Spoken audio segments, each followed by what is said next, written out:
पापी आत्मा का क्या होता है? यह सवाल जितना डरावना लगता है, उतना ही गहरा भी है। ओशो कहते हैं कि आत्मा अपने साथ जो बोझ लेकर चलती है, वही तय करता है कि मृत्यु के बाद उसकी यात्रा कैसी होगी।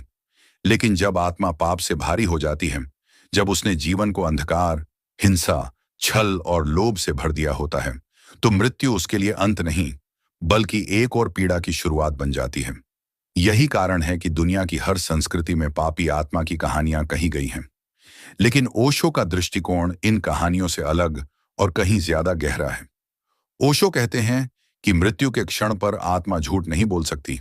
जीवन में आदमी समाज के सामने नकली चेहरे पहन सकता है, धर्म का दिखावा कर सकता है, दूसरों को धोखा दे सकता है, लेकिन मृत्यु के समय आत्मा अपने भीतर के सारे बोझ के साथ खड़ी होती है।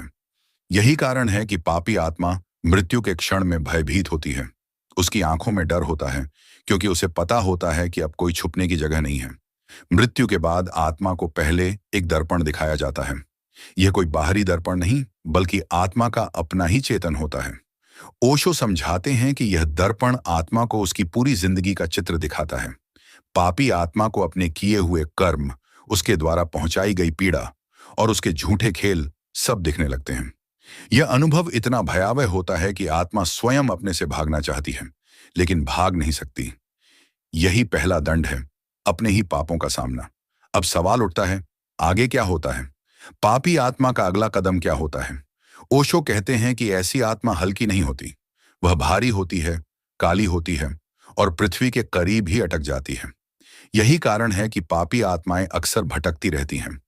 वे मुक्त नहीं हो पाती, स्वर्ग के द्वार तक नहीं पहुंच पाती। वे घरों में, पुराने स्थानों में, श्मशान घाटों में भटकती रहती हैं।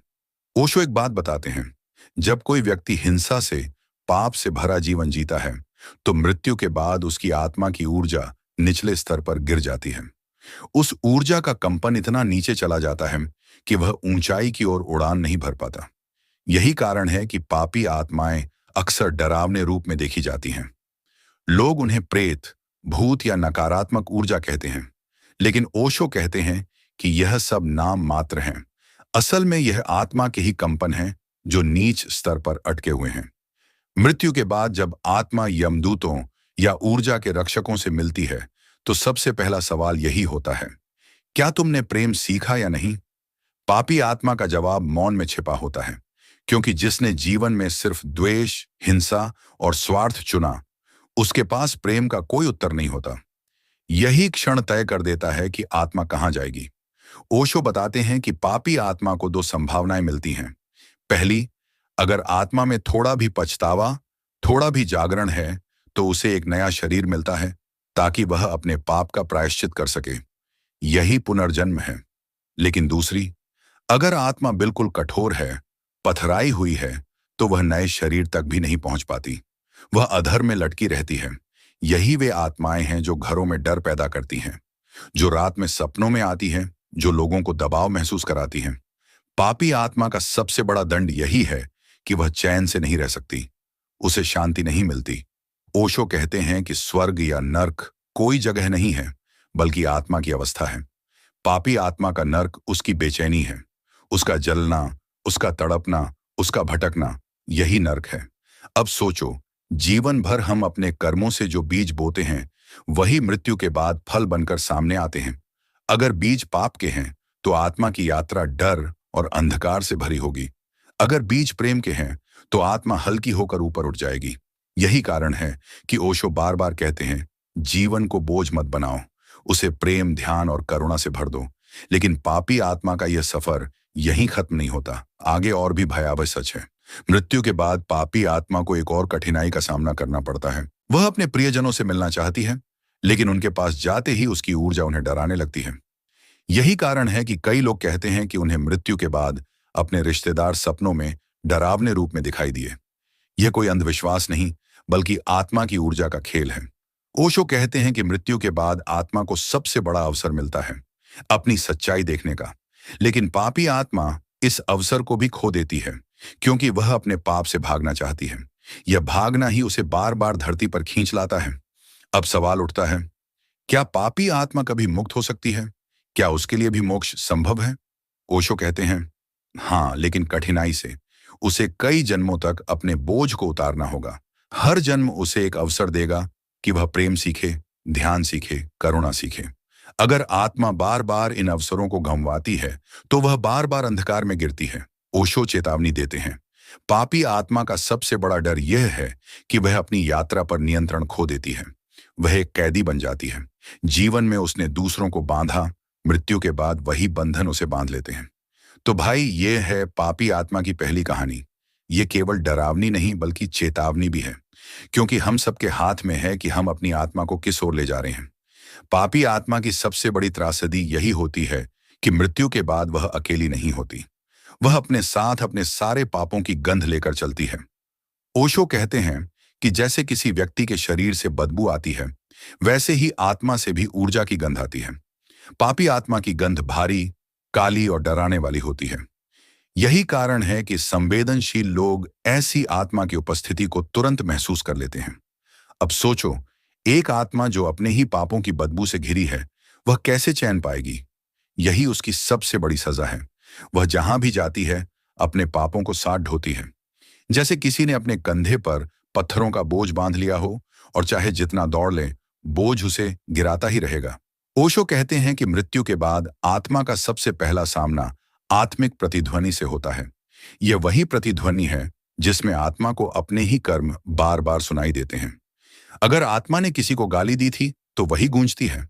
अगर आत्मा ने किसी का खून किया था तो वही दृश्य बार बार उसकी आंखों में आता है। पापी आत्मा इस प्रतिध्वनि से भाग नहीं सकती। ये दंड उसे तब तक मिलता है जब तक वह अपने कर्म का बोझ हल्का न कर दे। यही कारण है कि पापी आत्माएं अक्सर रोती हुई, चीखती हुई या बेचैन दिखाई देती हैं। लोग कहते हैं कि वे रात में चिल्लाती हैं, सपनों में डर दिखाती हैं, घरों में हलचल करती हैं। असल में वे आत्माएं किसी और को डराना नहीं चाहती, बल्कि अपने ही पाप से डरकर चिल्ला रही होती हैं। ओशो बताते हैं कि मृत्यु के बाद आत्मा को एक मार्गदर्शक शक्ति मिलती है।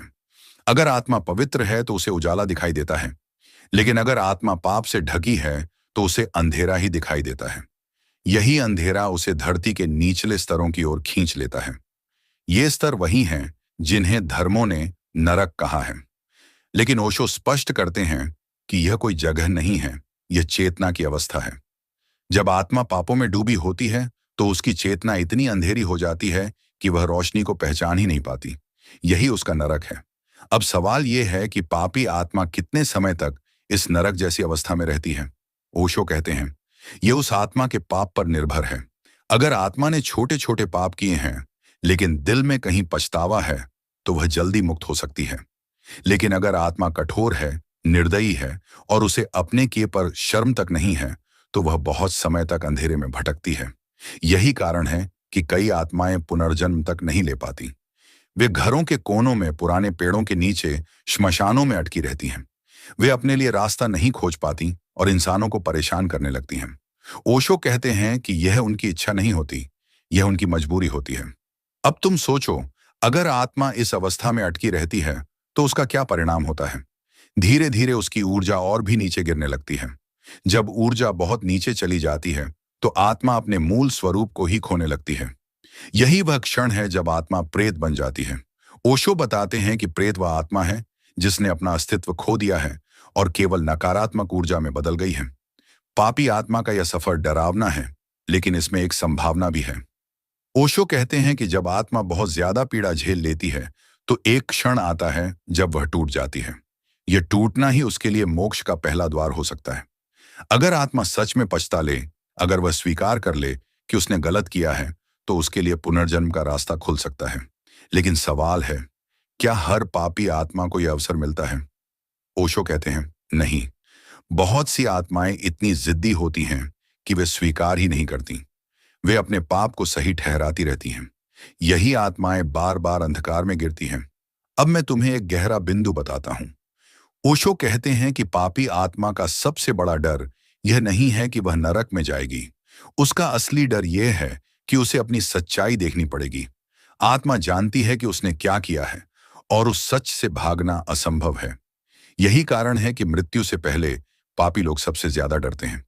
उनकी आंखों में बेचैनी होती है, उनके होंठ कांपते हैं, क्योंकि उन्हें पता होता है कि अब छल का समय खत्म हो गया। पापी आत्मा का यह सफर एक संदेश भी है। ओशो कहते हैं कि यह हमें डराने के लिए नहीं, बल्कि जागाने के लिए है।